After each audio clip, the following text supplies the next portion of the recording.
Cuando éramos adolescentes, en la iglesia donde íbamos, ahí en el grupo de jóvenes, armamos un pequeño grupo musical para cantar en la iglesia. El grupo necesitaba algunos instrumentos y algunos uniformes y decidimos hacer una rifa para recaudar fondos. Uno de nuestros compañeros surgió con la idea: vamos a rifar uno de mis perritos de raza cocker.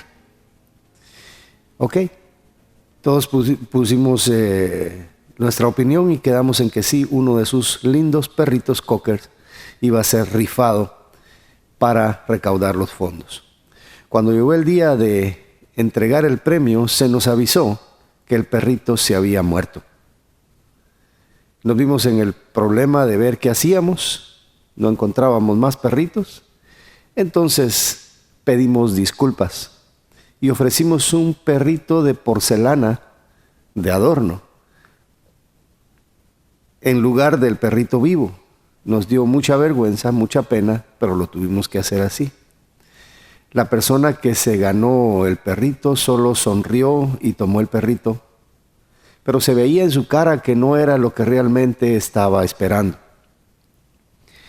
Esa misma sensación da cuando una persona profesa una fe en Dios que no produce amor hacia los demás.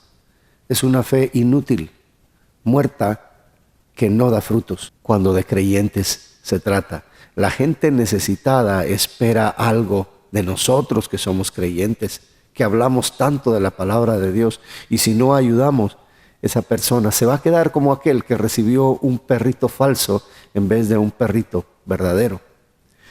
Ahí en el versículo 14 dice: hermanos míos, ¿de qué aprovechará si alguno dice que tiene fe y no tiene obras? ¿Podrá la fe salvarle? Versículo 15, y si un hermano o una hermana están desnudos y tienen necesidad de mantenimiento de cada día, y alguno de vosotros les dice: id en paz, calentaos y saciaos, pero no les dais las cosas que son necesarias para el cuerpo, ¿de qué aprovecha? Así también la fe, si no tiene obras, es muerta en sí misma. Pero alguno dirá: tú tienes fe y yo tengo obras. Muéstrame tu fe sin tus obras y yo te mostraré mi fe por mis obras. Tú crees que Dios es uno, bien haces. También los demonios creen y tiemblan. Y ya Santiago, desde hace algunos versículos atrás, ya varios sermones que tuvimos, nos ha estado diciendo que no es bueno discriminar, que no es bueno hacer de menos al pobre. Y no solo eso, ahora él avanza y exhorta a la iglesia para que la iglesia no solo tome en cuenta, no solo no discrimine, sino que individualmente seamos personas dadivosas que ayudan al pobre.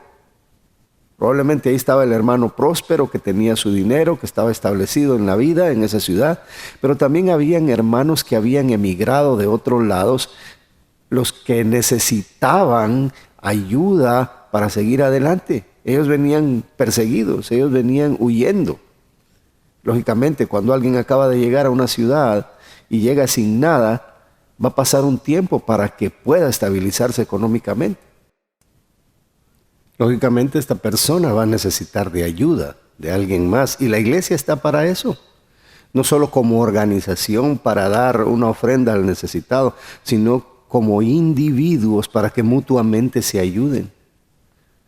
Hoy vamos a ver cómo Santiago hace para demostrar que quien no obra con bondad hacia los demás no es un verdadero creyente. Santiago tiene 2 preguntas, un ejemplo y 2 respuestas, para que analicemos cómo creyentes que debemos estar realizando buenas obras para con los demás. Vamos a pasar a nuestro primer punto, que es 2 preguntas a la fe inútil. 2 preguntas a la fe inútil. Versículo 14 dice: hermanos míos, ¿de qué aprovechará si alguno dice que tiene fe y no tiene obras? Esa fue la primera pregunta. La segunda pregunta es: ¿podrá la fe salvarle? Y en algún sentido estas 2 preguntas tienen la misma respuesta. Vamos a ver. La primera pregunta expone la inutilidad de tener una fe que no hace obras, buenos actos. Una fe que no tiene compasión. La persona dice que tiene fe. ¿Ya se dieron cuenta de eso? Y ustedes saben que entre el decir y el ser es una gran diferencia. Yo puedo decir que soy Superman, pero que yo lo sea, hay que demostrarlo. Entonces, del dicho al hecho hay mucho trecho. Dice que esta persona es la misma persona que se mencionó en los capítulos anteriores en esta misma carta. Ella está mintiendo o se está autoengañando a sí mismo. Así como se dice allá en el versículo 22. La fe debería tener provecho, debería tener beneficio. El beneficio evidente o externo es que la persona con fe bendice a los demás porque lo cree, ¿verdad? Porque así indica la palabra que debe bendecir a otros. La fe cristiana enseña a amar a los demás. Está en la palabra de Dios. Incluso a los enemigos. Jesús dijo, amad a vuestros enemigos. Y aquí yo quiero resaltar esto. Amar no es sentir únicamente. Amar no es solamente considerar mentalmente a alguien. Amar es hacer algo por los demás. Para Santiago, inspirado por Dios, una fe sin provecho debe ponerse en tela de duda, y no solo en tela de duda, sino que debe ser desaprobada. La segunda pregunta tiene que ver con el mayor y primer provecho que la fe tiene, y este es la salvación. Sin fe es imposible agradar a Dios, y somos salvos por fe. Entonces, ¿podrá la fe salvarle? Dice, en primer lugar, no le está aprovechando de nada a esa persona la fe. Ahora quiero aclarar algo aquí. La Nueva Versión Internacional, la Biblia de las Américas, la Nueva Biblia Latinoamericana de hoy, ellos traducen este texto así: ¿podrá esa fe salvarle? La Reina Valera y la Reina Valera 95 traducen ¿podrá la fe? Porque literalmente así dice, pero según el contexto, según lo que dice alrededor el pasaje, ellos quieren traducir así: esa fe podrá salvarle. Esa clase de fe, como haciendo distinción entre una fe verdadera y una fe falsa, y creo que tiene sentido. Santiago aquí establece que hay una fe que no salva, puesto que hay una fe que sí salva. Y la fe que no salva es la fe que no produce buenas obras a los demás. Es importante que diferenciemos la fe verdadera de la fe falsa, hermanos. La fe verdadera se conoce porque quien la tiene practica la bondad para con los demás. La fe falsa, que no salva, se conoce en que la persona que la tiene no hace nada bueno para nadie, no se le cae nada, como decimos aquí. Ese es el punto de Santiago. Debemos hacer buenas obras automáticamente. El cristiano verdadero está siempre ayudando a los demás. Efesios 2:10 nos dice, porque somos hechura suya, creados en Cristo Jesús para hacer buenas obras, las cuales Dios preparó de antemano para que anduviésemos en ellas. Fíjense que no dice las buenas obras para que seamos salvos, sino para que anduviésemos en ellas. Somos hechura suya para hacer buenas obras, no por haber hecho buenas obras. Aquí hay una gran diferencia. Más adelante vamos a hablar de eso. Hermano, ¿ya analizó usted su fe? ¿Cuál fe resulta ser la que usted tiene? ¿Hace más buenas obras que los incrédulos? ¿Está ocupado ayudando a otros? Dios quiere que así sea, hermanos. Si este sermón le motiva a hacerlo y usted siente el deseo de cumplirlo, quiere decir que usted está listo para obedecer, y eso es una fe viva. Para aquellos que necesitan más explicación de cómo es esto, Santiago les ofrece a manera de ayuda lo que es un ejemplo a la fe inútil. Estas personas que no quieren hacer nada por nadie, Necesitan que se les hable con peras y manzanas, según Santiago. Vamos a ver cuál es este ejemplo. Versículo 15. Y si un hermano o una hermana están desnudos y tienen necesidad de mantenimiento de cada día, y alguno de vosotros les dice, id en paz, calentaos y saciaos, pero no les dais las cosas que son necesarias para el cuerpo, ¿de qué aprovecha? Así también la fe, si no tiene dudas, es una fe muerta en sí misma. En sí mismo quiere decir que ni siquiera es una fe válida. Es una fe muerta, es una fe falsa, es una fe inútil. Lo que pasa todos los días, siempre hay un necesitado al que ayudar. Y siempre hay alguien que les desea lo mejor a esos necesitados. Ahí voy a orar por usted, dicen. Ahí le aviso, ahí vamos a poner sus peticiones. Pero no mueven un solo dedo para que eso se cumpla. Recordemos que anteriormente Santiago dijo que la religión pura y sin mancha es ayudar. En resumen, que el no dar amor es ofensa a Dios. ¿Sí? Transgredimos la ley si hacemos de menos a alguien. Más adelante en el capítulo 4, 17, dirá que al que sabe hacer lo bueno y no lo hace, le es pecado. Santiago sigue machacando a las personas o a todos nosotros que sabiendo hacer lo que es bueno no lo hacemos. ¿Cuántos años tenemos en la iglesia? ¿Cuánto tiempo tenemos de estudiar? ¿Cuánto no sabemos de la Biblia? Pero ¿cuánto estamos ayudando? Ese es un buen termómetro para nosotros y para poder evaluar si realmente estamos cumpliendo con nuestra vida cristiana. Jesús muestra otro ejemplo con el buen samaritano en Lucas 10 del 25 al 37. Una persona que regularmente debería odiar al que estaba ahí tirado, lo ayuda. No puso pretextos, no lo ignoró. Él ayudó. Los samaritanos no se llevaban con los judíos. Y Jesús aquí lo pone como ejemplo porque era una persona compasiva. Había alguien que lo habían asaltado, estaba tirado ahí con necesidad. Pasaron otros religiosos y no lo ayudaron. Pero el samaritano sí lo ayudó. Y dice Jesús, ve tú y haz lo mismo. Es una orden para todos nosotros, ayudar al necesitado. ¿Cómo podemos decir que amamos si no amamos? Hermanos, esto es duro para todos nosotros.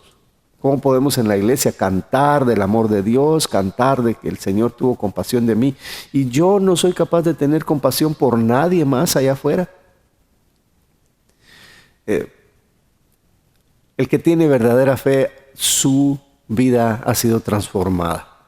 Vamos a ver cómo Pablo describe a alguien que ha recibido una fe genuina. Él enseña que la fe genuina la da el Espíritu Santo y viene dentro de un paquete de virtudes, el fruto del Espíritu. Gálatas 5:22 dice, porque el fruto del Espíritu es amor, gozo, paz, paciencia, benignidad, bondad, fe. Fe.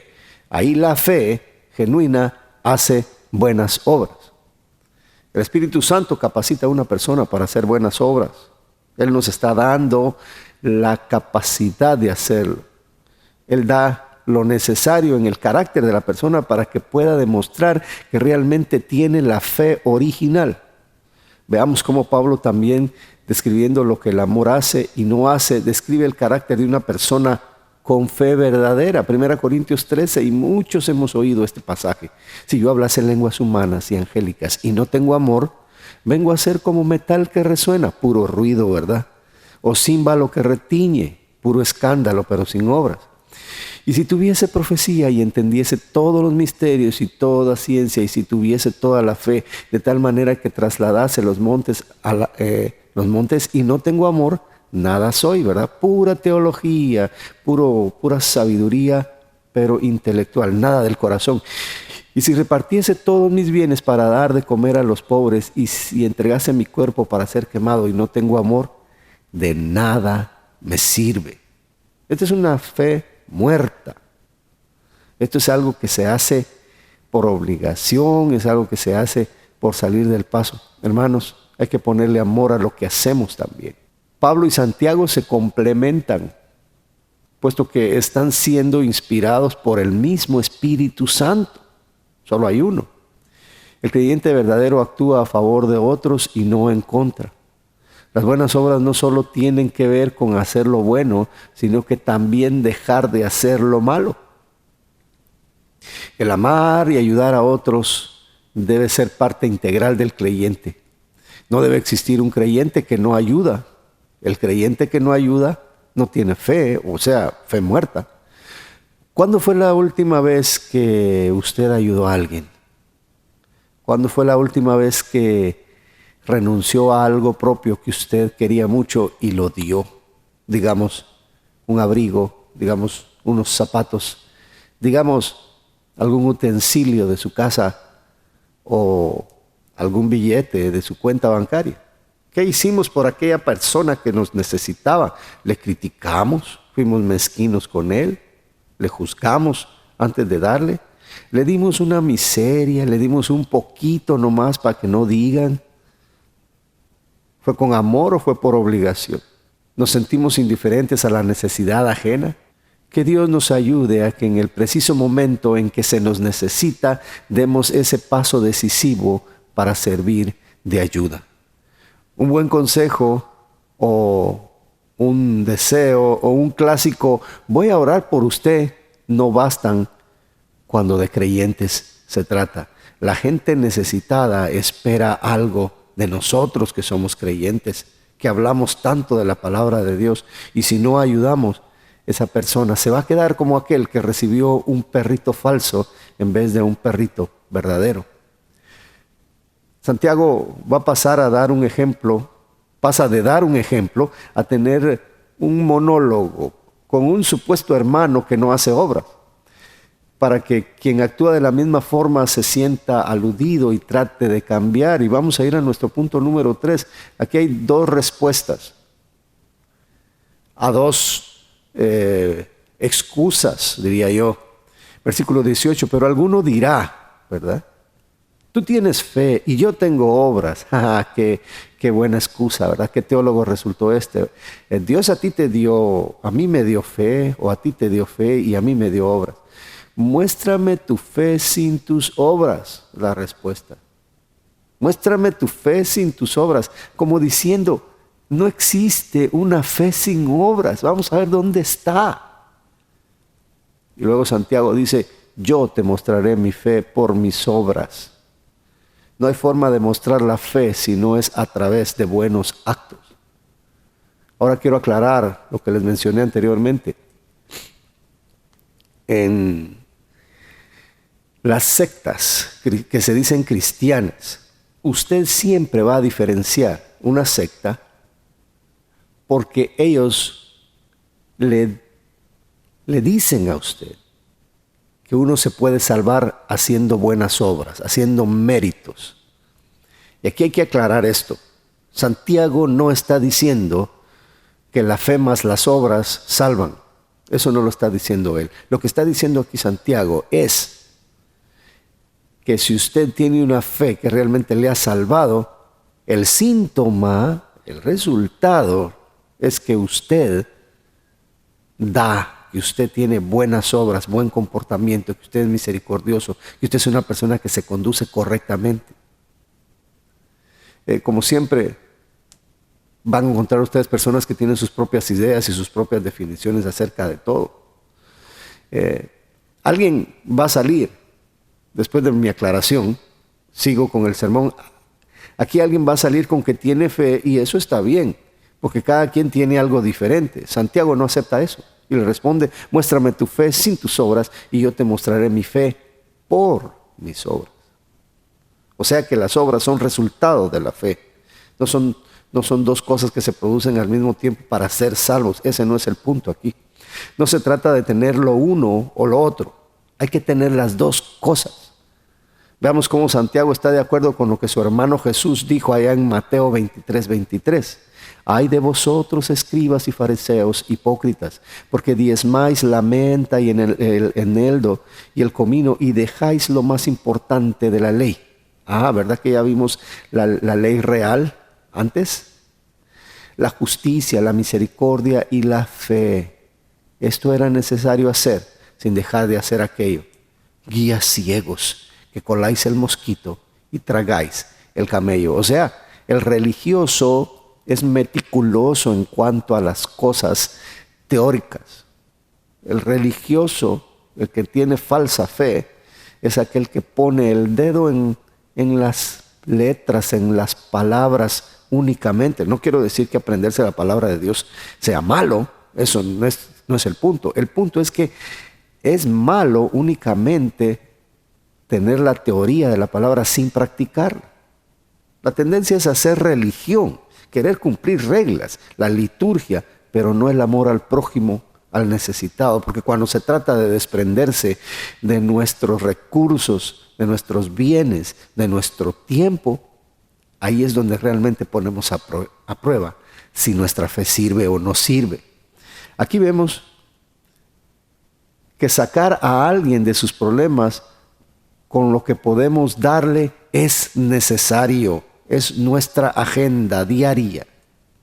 Vamos al versículo 19.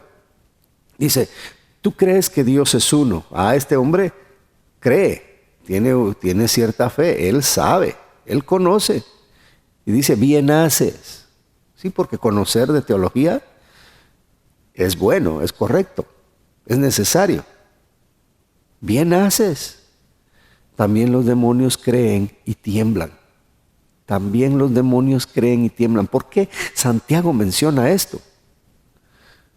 Porque el creer que Dios es uno o tener una teología correcta no nos hace verdaderos creyentes. Eso ayuda a que conozcamos más a Dios, pero no nos hace salvos.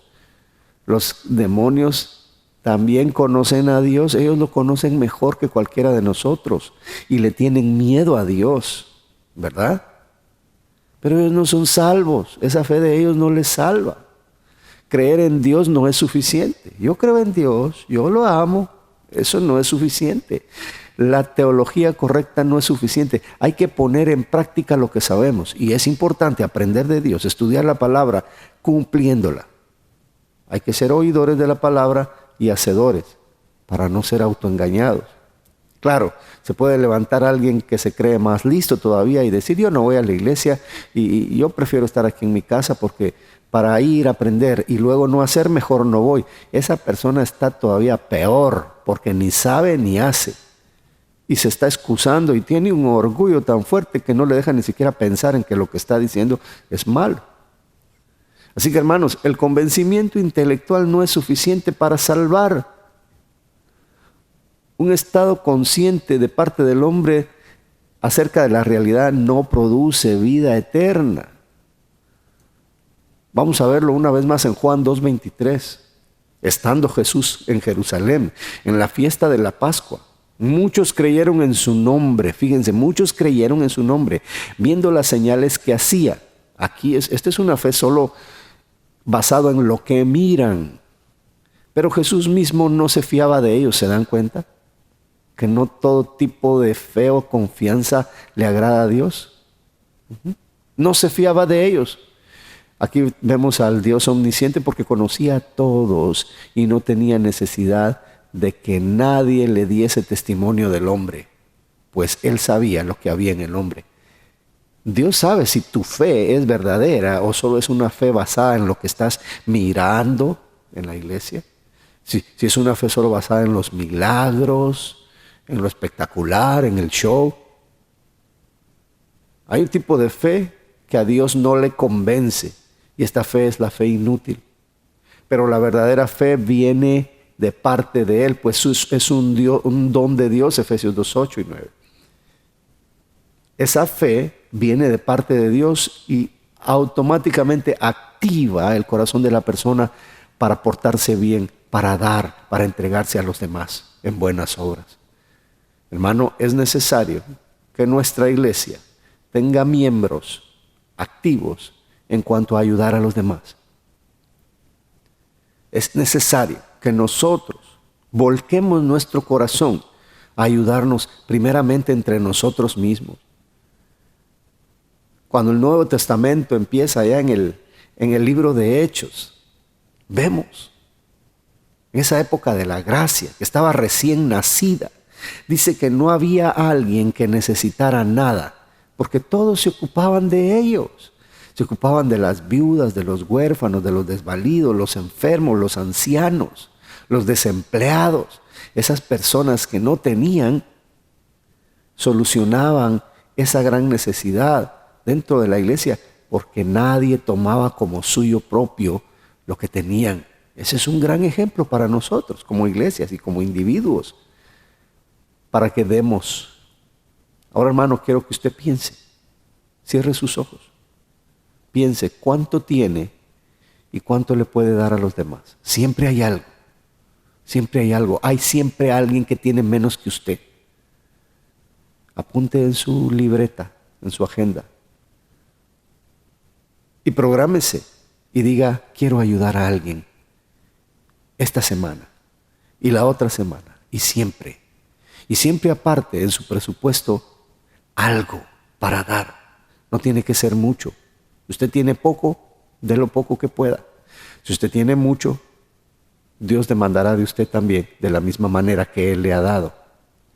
Seamos una iglesia que da. Seamos hermanos amorosos, hermanos que tenemos una fe practicante, efectiva, una fe útil. Que Dios nos bendiga. Muchas gracias, Padre, por este mensaje, por esto que nos da, Señor, que nos ayuda a vivir mejor. Ayúdanos, Señor, a evaluar y a examinar nuestro corazón para que no andemos por ahí proclamando tu nombre, pero ayudando a nadie. Ayúdanos para que seamos creyentes ejemplares, que siempre tenemos algo para aquel que nos necesita, así como tú lo hiciste con nosotros cuando más te necesitábamos. Hemos orado en el nombre de Jesús, tu Hijo amado. Amén.